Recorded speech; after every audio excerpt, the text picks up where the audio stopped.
This is Trojans Live, presented by Monster Hydro. You've got to train hard to play hard, Sean. Monster Hydro contains essential electrolytes and energy you need to perform at your best. Learn more at monsterenergy.com. Monster Hydro, hard charging hydration. Jordan Moore, Sean Cody, and Max Brown, joined now by the new head coach of the Women of Troy, USC women's basketball head coach Lindsay Gottlieb, coming into her first season. She's been here for a few months now, and Coach, you've had such an interesting career path. You had such success at Cal, and then you make the jump. Not unprecedented, but fairly unprecedented of going to the NBA.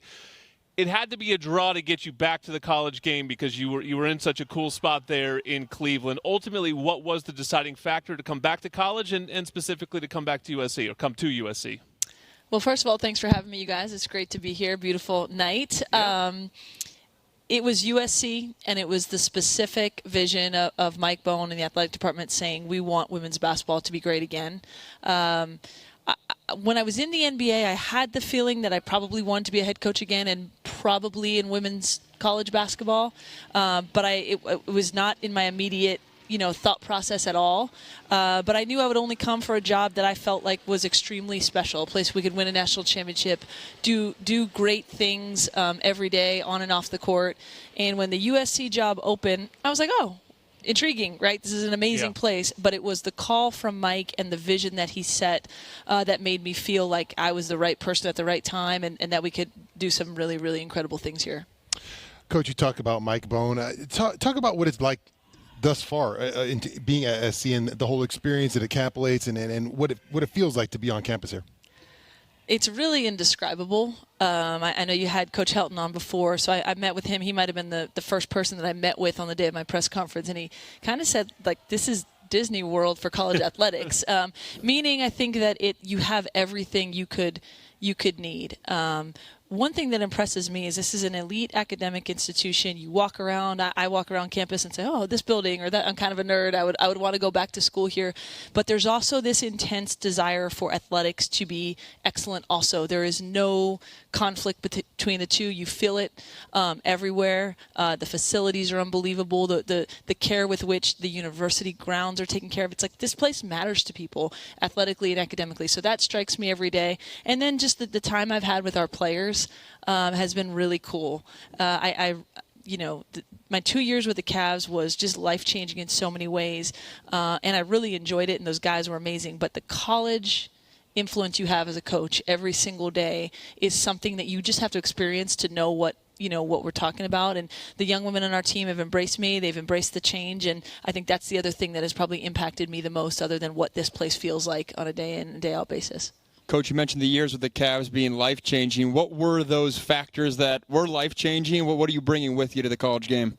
Well, the first thing is just, pro sports, the level of excellence. I think the NBA is run just at this insanely, high level in terms of everything from analytics to the leadership in the league to strength and conditioning. So it's given me a paradigm. And you can't bring everything exactly. I think that would be a mistake for me to say, let me try and mimic exactly what an NBA team does. But it's given me some pretty unbelievable ideas and some pretty a kind of a cool map to say, okay, what can we do in women's college basketball that's never been done from a strength and conditioning standpoint, player development, analytics, right? So there's that piece of it that I feel like I can really bring. And then it's just, I had this opportunity that most people don't get in life to pivot from one part of your career to another and be out of your comfort zone a little bit, challenge myself.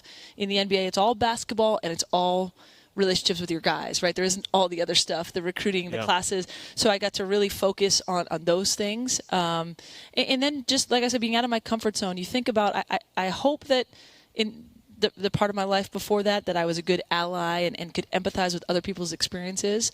But as a white female, there were not other times in my life very much where I was the only of something in a room. And I sat in a room every single day and I was the only female and they treated me great, and it was not something that was a bad experience, but it was a different experience. And I hope that helps me with my student athletes understand that, for some of them it's their first time in a class with people that they're the only one that looks like them, or they're navigating their life in a way that maybe I can be a better ally for having been out of my comfort zone for a couple of years as well. You're listening to Lindsay Gottlieb, the head coach of USC women's basketball, and sometimes there's a lot of angst around this conference when it comes to football. It's a conversation topic that comes up. It does not come up around women's basketball. I mean, it was an all Pac-12 show last year at the end. You experienced it at Cal, so you know this league so well. Why is it the preeminent basketball conference in the country? Well, let me just first say I had no angst on Saturday. That was big-time football. No question I loved about it. It's different. Not so much USC. Yes, it's right. the league. Well, there were a couple teams up north that didn't have quite as good a Saturday as we did. Let me just point out, it's pretty cool to be on this side of it and understand what it feels like to sit in this seat from a football standpoint. Women's basketball in the Pac-12, I was really fortunate, I think, to be part of the rise where we went from a conference that was an afterthought. My first year as the head coach at Cal, we finished second in the league. I want to say we were 13-4. So now that would get you a 2 seed and possibly a 1 seed. We were a 9 seed. Wow. That's how far the conference has come. And so to be part of the best players on the West Coast staying home, really players from all over the country wanting to come and play. It's been the network. It's been the way that coaches have kind of worked together where we've needed to keep the best players around, to schedule well, to be smart about that. And we've completely changed the narrative. And there's no doubt it's the number one conference in the country. And there's a lot of measures you can look at. Obviously, last year the success at the end was huge. But I look at it, there is no bottom. There's no bottom anymore. You can't get easy wins anywhere. I think, this is going to be a league this year that should have 7-8 teams in the tournament. And so there's been a lot of work that goes into that, but I don't think we can stop because you have to keep kind of pushing forward to reach new heights. Coach, you're just getting this thing rolling, and obviously you got to get some of the players you want to get in here. But what are some of your real expectations for this year's team and figuring out your group and what they can do in the conference?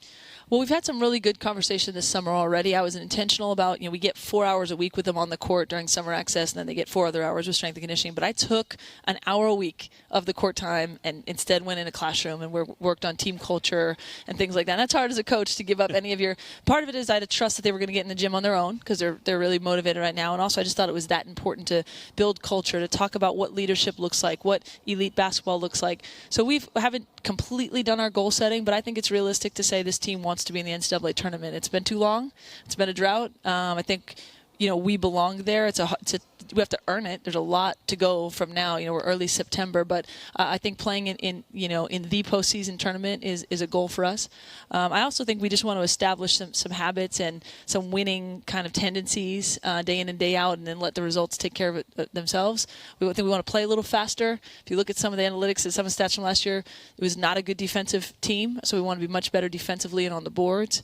And just, I think, be a team that there's a respect for us in the conference and around the country. Oh, we can't wait. Basketball season's not too far away. We turn the page a little bit. Camp will start soon, and then in November, women's basketball will get going, and the Lindsay Gottlieb era will be officially underway. USCTrojans.com/tickets to get your tickets to get inside the Galen Center. Go USCTrojans.com. You can read all about the women's basketball team as well and follow them on social media. Trojans Live is sponsored by Pechanga Resort Casino, proud partner of USC football. Thank you to Coach. When we come back, JJ is going to join us for a little football roundtable. We'll look back and forward as we get ready for USC Stanford on Saturday. Coming right back at you on Trojans Live.